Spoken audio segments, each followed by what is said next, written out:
Cette vidéo est sponsorisée par Nvidia. Découvrez en description comment aller plus loin avec l'IA, plus vite avec RTX.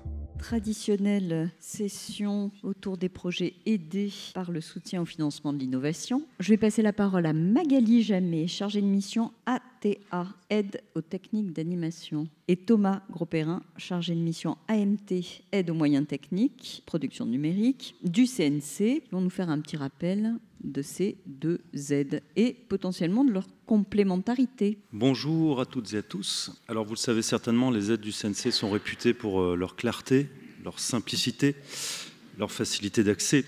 Avec Magali, on a décidé de présenter deux aides en même temps, en 10 minutes, sur pile le moment de la digestion.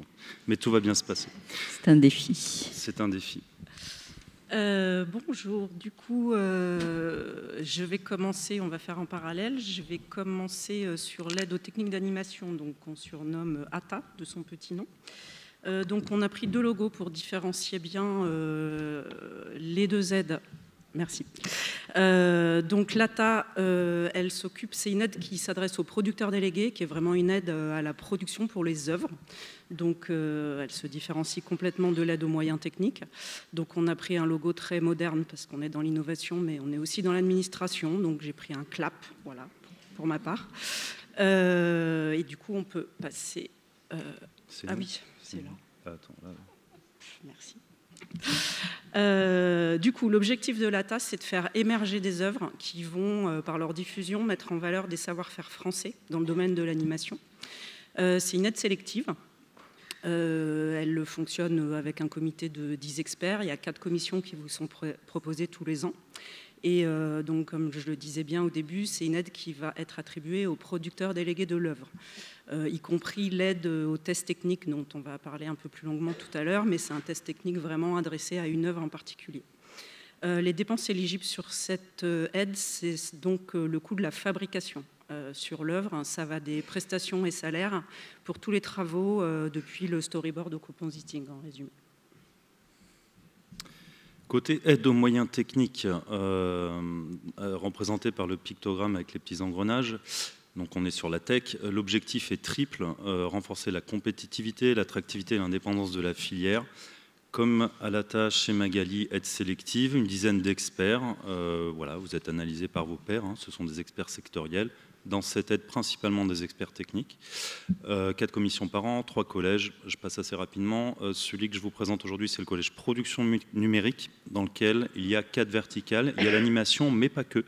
Il y a aussi les VFX, le jeu vidéo et l'immersif. En termes de dépenses éligibles, elles sont assez larges et nombreuses. En fait, on peut intervenir sur des dépenses d'études, d'investissement, le temps homme que vous mobilisez au sein du studio pour faire de la R&D, de l'innovation, et on va même jusqu'à des dépenses de promotion, typiquement pour des éditeurs de logiciels commerciaux.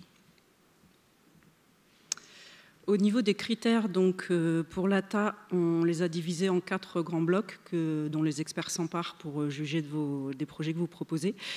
Tout d'abord, il y a la qualité et l'originalité de la proposition graphique de l'œuvre. Évidemment, il y a l'adéquation entre les choix techniques relatifs à l'animation et le projet artistique. L'idée, c'est vraiment un projet technique au service d'un projet artistique. Il y a les conditions de financement de l'œuvre. C'est une aide qui vient un peu en fin de tour de table de financement. La plupart des œuvres qu'on examine, elles sont financées en acquis à environ au moins 50%. C'est pas une aide d'amorçage de projet. Et les perspectives de diffusion de l'œuvre, notamment sur le marché international, toujours dans cette idée que plus les œuvres sont vues, plus elles vont mettre en valeur les savoir-faire. Côté AMT, alors on est sur une aide aux moyens techniques, donc les critères évidemment sont un petit peu différents. Les experts vont évaluer la capacité du projet à répondre à des besoins du marché, l'axe technique évidemment qui est super important, donc dans le dossier faites-vous plaisir sur l'état de l'art, sur le cahier des charges, allez-y, ce sera vraiment compris par les experts et challengé. L'intégration des enjeux environnementaux également, toute la partie financière, on a des experts techniques mais aussi une expertise financière sur les dossiers parce que comme c'est une aide à l'industrie, une aide à l'entreprise, On va aussi regarder votre compte de résultat, le plan de financement du projet, etc. Et évidemment, la capacité de l'entreprise à mener la démarche à son terme. Alors, une fois que tous les projets ont été analysés sous ces axes-là, les experts vont se poser la question qui va déclencher un soutien ou pas. Et ça va être de se dire, est-ce que les développements qui nous sont présentés sont capitalisables pour l'entreprise, c'est-à-dire est-ce qu'elle va pouvoir les réutiliser d'œuvre en œuvre, ok. Premier point. Et deuxième point, est-ce qu'ils sont différenciants? Est-ce qu'ils vont lui permettre de se créer un avantage concurrentiel? Okay, donc, dit autrement, toutes les dépenses liées à la fabrication et la production sont plutôt chez Magali. Et de notre côté, on est plutôt sur du dev, de socle, voilà, ou de briques plutôt innovantes et surtout capitalisables. Pour l'ATA, les genres qui peuvent être adressés par l'aide, il y a évidemment l'animation, donc les œuvres entièrement en animation, mais ça peut être aussi d'autres genres qui ont recours à l'animation. Pour une œuvre entière, par exemple, vous pouvez avoir des documentaires en animation qui peuvent tout à fait venir à l'aide. Vous pouvez aussi avoir des documentaires ou fictions qui auront une partie de leur durée qui sera fait entièrement en animation. Sur les formats, on va examiner les longs métrages, courts métrages, les œuvres audiovisuelles, les vidéos musiques et les tests techniques, qui sont donc des petits tests de 1 à 2 minutes, pas forcément scénarisés, on parle vraiment de tests, pour une problématique technique particulière à une œuvre. Donc c'est pas forcément là reproductible sur une autre œuvre, et c'est vraiment comment le studio va mettre sa technique au service d'un projet artistique du réalisateur. Voilà, les subventions que vous pouvez obtenir, évidemment, les fourchettes sont assez variables vu la variété des formats. Récemment, c'est pas du tout du en dur, enfin c'est pas des règles noir sur blanc, mais pour les tests, le documentaire et le court métrage, vous pouvez avoir des fourchettes de 20 à 50 000 euros, de 60 000 à 180 sur les séries, suivant si elles sont full anime ou non, et de 50 à 400 000 sur les longs métrages. Côté AMT, alors il y a 3 entrées possibles en termes de, enfin ça dépend de la typologie de votre projet, de sa maturité. Il y a une première entrée qui est la faisabilité, qui est en fait une étape qu'on a l'habitude de traiter plutôt en amont d'un projet de R&D. On a identifié les verrous tech et en fait on a besoin de quelques semaines, quelques mois pour définir la méthodologie qui va nous permettre de lever ces verrous et ensuite d'arriver à des livrables, qui peuvent être un POC, qui peuvent être un cahier des charges, etc. Ça, c'est la première entrée. La deuxième entrée, c'est la réalisation, et ça, c'est le cœur du projet, c'est-à-dire tout le temps homme, et on a parlé des dépenses d'études, d'investissement, etc. Donc, le cœur du projet, là où vous allez réaliser vraiment vos développements. C'est donc une aide à la réalisation technique de votre projet. Et enfin, on a effectivement une autre entrée qui s'appelle l'opération à caractère collectif, où on est plutôt sur des événements professionnels à destination des professionnels sur des enjeux tech, sur de l'état de l'art. Ça peut être aussi des études qui sont portées d'un point de vue collectif et qui sont reversées à la filière avec un intérêt général. Les subventions, elles peuvent monter jusqu'à 60%. Alors je vous épargne cette année notre super tableau de bataille navale, là, où on a une dizaine de postes et puis enfin 35 taux de soutien, quelque chose comme ça. Ce qu'il faut retenir, donc les subventions peuvent monter jusqu'à 60%. Il y a une conférence sur l'open source hier. Pour accrocher ce taux de 60%, en fait, il y a 2 entrées. C'est effectivement bonifié. Si la majorité de vos développements sont reversés à la communauté, hop, 60%. Ou si vous développez un projet technique en partenariat avec une autre PME ou un laboratoire de recherche. Hop, vous accédez à ce taux bonifié de 60%. Sinon, on est plutôt sur du 45%. Et donc, ça dépend, ce taux de soutien dépend des dépenses voilà, qui sont présentées, de la taille de l'entreprise. Par jurisprudence, on ne dépasse pas, les subventions vont de quelques milliers d'euros à maximum 200 000 euros sur des projets qui ne dépassent pas les 10-12 mois. Sinon, on vous invite à phaser. Alors, les habituelles petites statistiques. Sur l'ATA, par exemple, en 2023, on a aidé 43 projets. Là, vous avez un peu la répartition, donc à peu près équivalent pour le court-métrage et le long-métrage, 12-13. 10 projets audiovisuels unitaires et séries, et les tests techniques dont je vous parlais plus précisément, qui étaient au nombre de 8, ils sont entre 5 et 10 par année qui sont soutenus.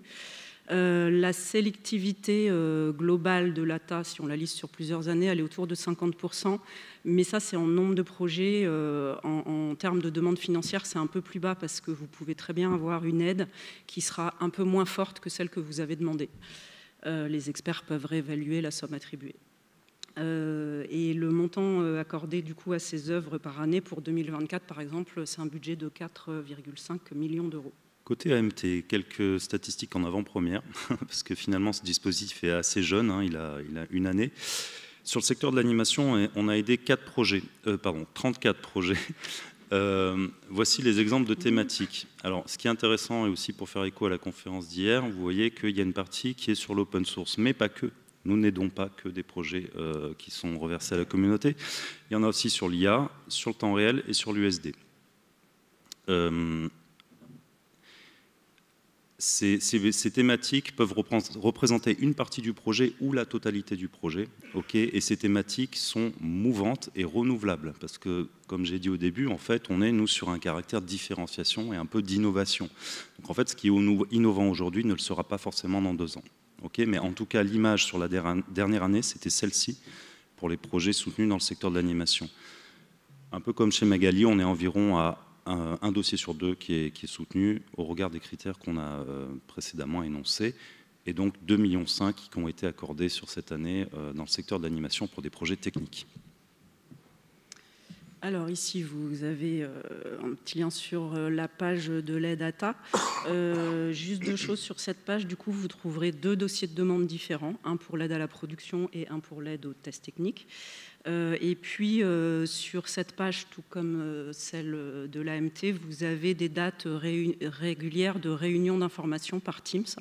Vous avez un lien pour vous inscrire et régulièrement, on présente les aides pour les gens qui veulent déposer ou suivre un dossier qu'ils auraient en cours, sur lesquels on vous présente l'aide. Et puis après, avec un temps de questions-réponses, voilà, vous en avez régulièrement. Et voilà le QR code pour l'AMT. Pareil, les dates limites de dépôt, qu'est-ce qu'il y a d'autre? Une FAQ, les webinaires, les dossiers de demande, etc. On a fini notre partie. Pour terminer, un petit point. Si vous avez des questions, évidemment, on est à votre disposition. N'hésitez pas à nous envoyer un petit mail, à vous inscrire au webinaire. Il nous arrive aussi parfois de faire des rendez-vous à 3 avec Magali, avec les studios, pour voir qu'est-ce qui relève côté production déléguée. Voilà, et ce qui relève projet technique, donc n'hésitez pas à nous contacter. Et puis je vais laisser la parole à Christophe pour un projet qui a été soutenu côté aide aux moyens techniques sur des développements qui ont été estimés, considérés comme différenciants à l'époque par les experts et sur lequel l'entreprise a capitalisé, puisque je crois que tu vas effectivement citer plusieurs œuvres sur lesquelles vous avez utilisé ces développements. Alors déjà, bravo. Merci. Non, c'était clair en plus. Impressionnant. Arnaud Lacaze à Gobelin. J'ai bien compris que le dispositif s'adressait avant tout aux studios, que c'était pas mal qu'il y ait des structures de recherche ou académiques dans le dispositif. On peut imaginer l'inverse. C'est-à-dire une structure académique porteuse du projet avec des partenaires studios? Non, en fait, nous, l'objectif, en fait, si on reprend les objectifs, ils sont vraiment axés sur la filière. Donc voilà, on est vraiment sur... c'est une aide à la structuration de la filière, notamment. Donc, on est une aide à l'industrie. Et ça, c'est notre priorité. Donc, c'est comme ça que fonctionne le dispositif, qu'ont été établis les critères, la composition de notre comité également. Voilà, ouais, on est plutôt là-dessus. Et j'en profite d'avoir une seconde le micro, peut-être pour faire écho à un échange qu'il y a eu hier sur la conférence open source. Sur un point qui est assez important, on parlait des critères. Arnaud Roland, directeur adjoint du numérique chez nous, les a évoqués. Quand on a un projet open source qui arrive et la façon dont il est expertisé, enfin analysé par nos experts. Si les experts ne sont pas convaincus que la majorité des développements seront versés à la communauté, que la société a une vraie stratégie d'échange et d'animation de la communauté, qui ne sont pas convaincus de tout ça, eh bien, le taux redescend à 45. Okay, donc, ce n'est pas parce qu'un projet open source nous est présenté déjà qu'il est automatiquement soutenu. Et ensuite, il y a des débats qui ont lieu en commission. Ça ne veut pas dire qu'il sera soutenu au titre d'un projet open source in fine. Voilà. Je voulais faire cette petite précision. Merci. Tu avais bien droit à une seconde supplémentaire. Merci beaucoup à tous les 3. Merci.